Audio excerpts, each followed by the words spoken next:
আসসালামু আলাইকুম ভিউয়ার্স, আজকে আমরা আরেকটি নতুন রেসিপি নিয়ে আপনাদের সামনে চলে আসলাম নাহিদ আয়েশা কিচেনটিতে। কুলিয়ারচরের ঐতিহ্যবাহী এই জামাই পিঠার রেসিপিটা আজকে তৈরি করে দেখাবো।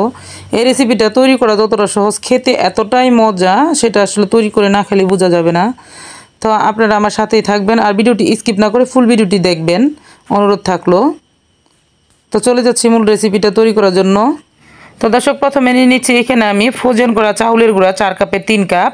এখানে আপনারা চাউলের গুঁড়া 3 কাপের এখানে 1 কাপ কিন্তু ময়দাও নিয়ে নিতে পারেন। তো আমি শুধু চাউলের গুঁড়া দিয়ে এটা তৈরি করব, তার জন্য চাউলের গুঁড়াটা নিয়ে নিলাম। আর আমার এটা ফ্রিজে ফ্রোজেন করা চাউলের গুঁড়া, তার জন্য আমি কিন্তু এই চাউলের গুঁড়াটাকে একটু টেলে নেব। টেলে নিলে চাউলের গুঁড়াটা কিন্তু ওই যে পানি পানি একটা ভাব আছে সেটা চলে যাবে, শুকিয়ে একটু ঝরঝরা হয়ে যাবে। আপনারা যদি শুকনা চাউলের গুঁড়া নেন সেক্ষেত্রে আপনাদেরকে আর টালতে হবে না, আর যদি নর্মাল চাউলের গুঁড়া নেন তারপরেও কিন্তু টালতে হবে না। তো এখানে আমি দিয়ে দিলাম হাফ চা চামচের একটু বেশি দিয়ে দিলাম লবণ। আর এখানে আমি লিকুইড দুধ নিয়েছি, এই লিকুইড দুধটা জাল দিয়ে বলক তুলে নেব।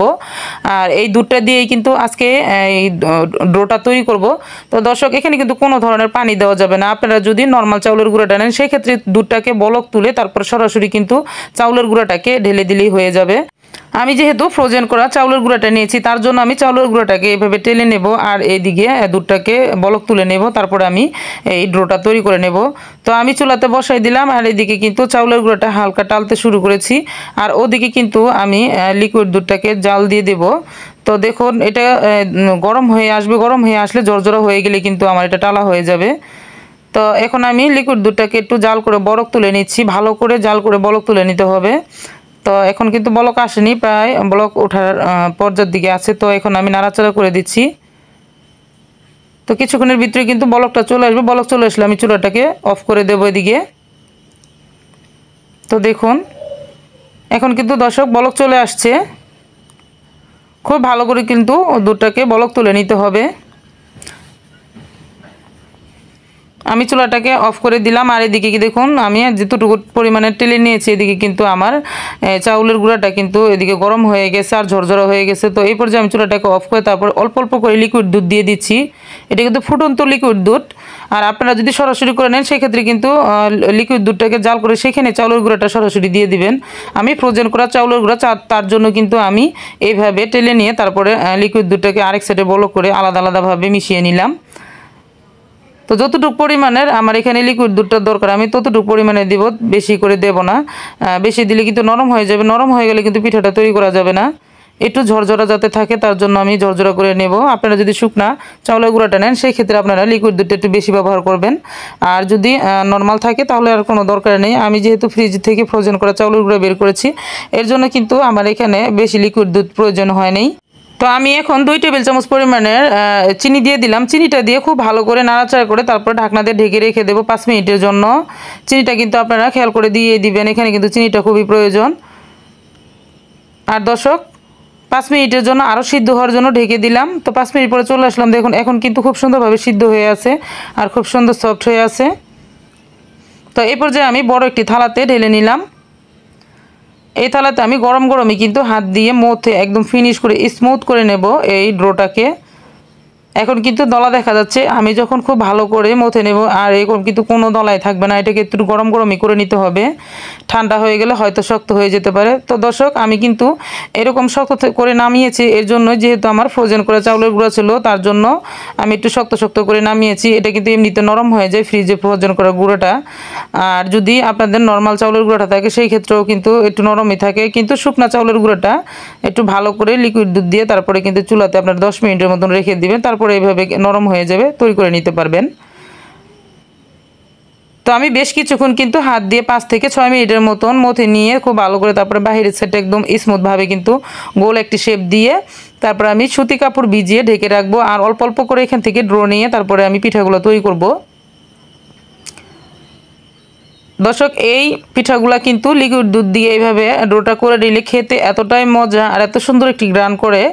আপনারা কিন্তু ডোটা তৈরি করার সময় বুঝতে পারবেন আসলে কতটা সুন্দর একটি গ্রান বের হয় এই লিকুইড দুধের। তো এখন আমি একটি ভিজা সুতি কাপড় দিয়ে কিন্তু ঢেকে রাখতেছি। তারপর আমি এখান থেকে অল্প একটু ড্রো নিয়ে আপনাদেরকে দেখিয়ে দিচ্ছি। তো এইরকম আমি ছোট্ট একটা রুটি তৈরি করে নিলাম একটু মোটা করে। সাধারণত আমরা যেভাবে নকশি পিঠা তৈরি করি তার থেকেও একটু মোটা রাখতে হবে। তো এখানে আমি একটি বাটি দিয়ে দাগ কেটে নিলাম, তারপর ওই দাগের মাঝ বরাবর একটি বোতলের কাক নিয়ে আরেকটি দাগ কেটে নিলাম। আমি যেহেতু মিনি শেপটা দিয়ে দেবো, আপনারা চাইলে বড় করে তৈরি করতে পারবেন। আর একটু কাঁটা চামচ দিয়ে এইভাবে একটু দাগ কেটে নিচ্ছি, যাতে করে আমি যখন শিরাতে ডুবাবো তখন সম্পূর্ণ জায়গায় শিরাটা পৌঁছে যায়। এর জন্য কাঁটা চামচ দিয়ে একটু দাগ কেটে দিচ্ছি, যাতে করে ভিতর দিয়ে কোনো পুষ্টি হয়ে না থাকে। আমি যখন ডিজাইন কাটবো, ডিজাইন কাটার পরেও কিন্তু এগুলো ফাঁকা হয়ে থাকবে। তা এখন আমি একটি খেজুর কাটা নিয়ে নিচ্ছি। আপনারা চাইলে কিন্তু টুথপিক অথবা সুইও নিয়ে নিতে পারেন, টুথপিক দিয়েও হবে, সুই দিয়েও হবে। তো আমার হাতের কাছে খেজুর কাটা ছিল, তার জন্য আমি খেজুর কাটা দিয়ে কিন্তু ডিজাইনটা করে নিচ্ছি। এই ডিজাইনটা করা কিন্তু খুবই সহজ, সবাই করতে পারেন। তো এখন আমি মাঝখানে যে দাগটাকে রয়েছিল আমার, সেই দাগটাতে এরকম একটি ফুলের মতন করে দিচ্ছি। আপনারা কিন্তু আপনাদের পছন্দ মতন ডিজাইনটা করে নিতে পারবেন। আমি এই ডিজাইনটাই তৈরি করে নেব, সবগুলো পিঠা আমি এইটাই করে নেব। এর জন্য আমি একরকমভাবেই সবগুলো ডিজাইন করে দেবো। আপনারা চাইলে বিভিন্ন ধরনের ডিজাইন করে কিন্তু এই জামাই পিঠাটা তৈরি করতে পারেন।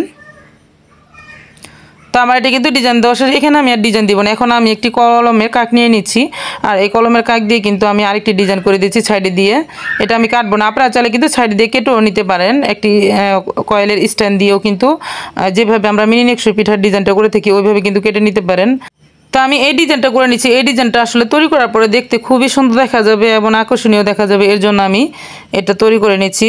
আর আপনারা খেয়াল করবেন, কলমের এই কাক দিয়ে যখন তৈরি করবেন, যেহেতু পিঠাগুলো অনেক মোটা, তখন আপনারা পুরোটা দিয়ে চাপ দিবেন না, একটু অ্যাঙ্গেল করে চাপ দিলেই কিন্তু এক সাইড দিয়ে পিঠাটা এইভাবে উঠে যাবে, আরেক সাইড দিয়ে কিন্তু পিঠাটা লেগে থাকবে।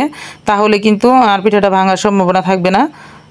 এখন দেখুন আমি কলমের উল্টো সাইড দিয়ে কিন্তু আবার মাঝখান দিয়ে একটু দাগ কেটে নিচ্ছি এইভাবে, তাহলে কিন্তু একটি ফুলের মতন দেখা যাবে।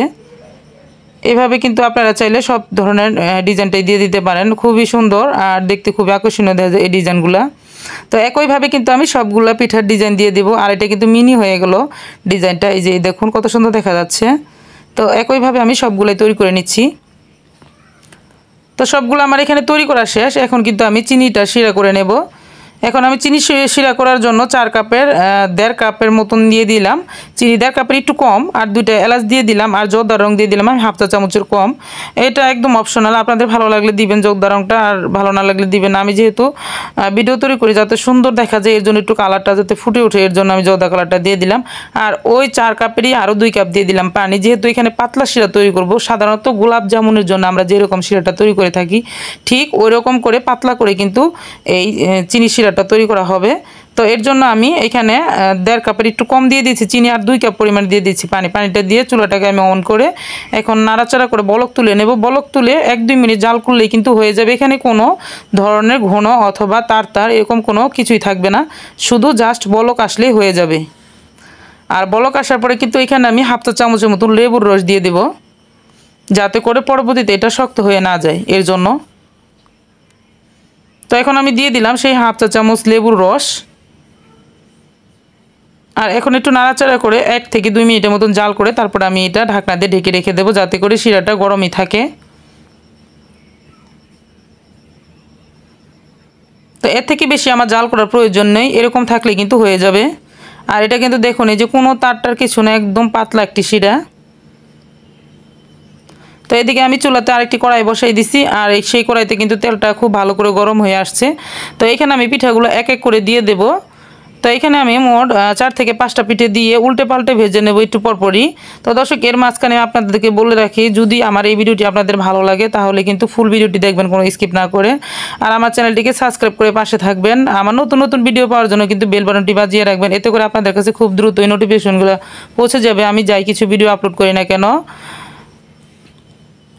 তো আমি কিন্তু এখন উল্টিয়ে দিচ্ছি, কিছুক্ষণ পর পর এভাবে উল্টে পাল্টে ভালো করে কালার করে নিতে হবে। এটা কিন্তু নকশি পিঠা যেরকম কালার করে সেরকম করলে হবে না, তার থেকেও বেশি কালার করে নিতে হবে। সাধারণত গোলাপ জামুনের কালারটা আমরা যেরকম করে আনি ভাজার সময়, তার থেকে একটু কম কালারটা আনতে হবে, ঠিক ওরকম করে ভেজে নিতে হবে। তো এই পর্যায়ে কিন্তু ভালো করে আমি নাড়াচাড়া করে দিচ্ছি, এখনও কিন্তু কালার চলে আসেনি।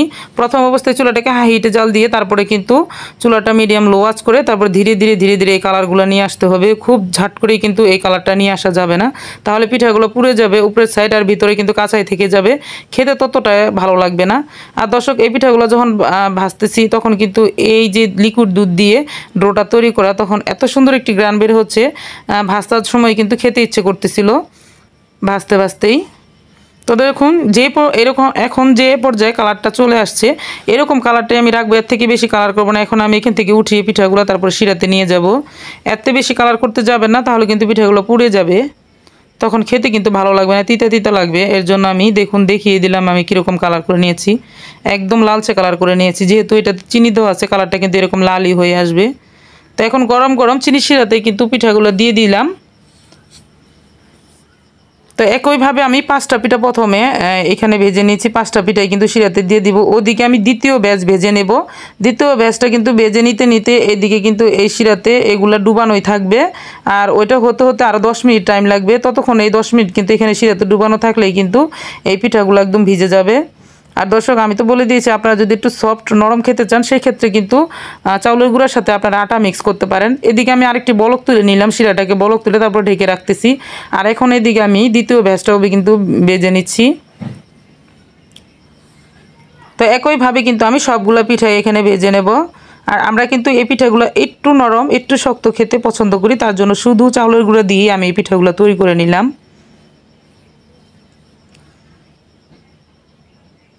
তো সবগুলো পিঠাই আমি শিরাতে ডুবিয়ে নিয়েছি, এখন উঠিয়ে নেওয়ার পালা। তো দেখুন সবগুলো পিঠাই কিন্তু দর্শক একদম ভিজে সুন্দর নরম হয়ে আছে। তো আমি কিন্তু আপনাদেরকে কেটে দেখাবো না, যেহেতু আমি এগুলো মেহমানের জন্য তৈরি করেছি। তো মেহমান আসবো তার জন্য কিন্তু আমি কেটে দেখাচ্ছি না, আমি খুব অল্প কিছু পিঠা তৈরি করেছি। তবে আমি হাত দিয়ে চাপ দিয়ে দেখিয়ে দিচ্ছি, এটা কিন্তু খুবই নরম। এই যে দেখুন, হালকা চাপ দিলে কিন্তু বোঝা যাচ্ছে কতটা রসালো। এই যে দেখুন। তো আশা করি দর্শক আমার এই ভিডিওটি আপনাদের কাছে ভালো লাগবে। যদি ভালো লাগে তাহলে বাসায় একবার হলে কিন্তু ট্রাই করে খেয়ে দেখতে পারেন কতটা মজাদার এই রেসিপিটা, জামাই পিঠার রেসিপিটা। এটা কিন্তু কুলিয়ারচর ঐতিহ্যবাহী একটি পিঠার রেসিপি। তো দর্শক ভালো লাগলো আমাকে বলে দিবেন, ভালো না লাগলো বলে দিবেন। ভিডিওতে মানুষের ভুল ত্রুটি হতে পারে, যদি আমার কোনো ভুল ত্রুটি হয় সেটাও আমাকে বলে দিবেন, আমি সংশোধন করে নেওয়ার চেষ্টা করব। তো দর্শক আজ এই পর্যন্তই, আরও একদিন চলে আসবো নতুন কোনো ভিডিও নিয়ে ইনশাআল্লাহ। ততক্ষণ পর্যন্ত আপনারা সকলে ভালো থাকবেন, সকলকে জানাই অসংখ্য ধন্যবাদ। আল্লাহ হাফিজ।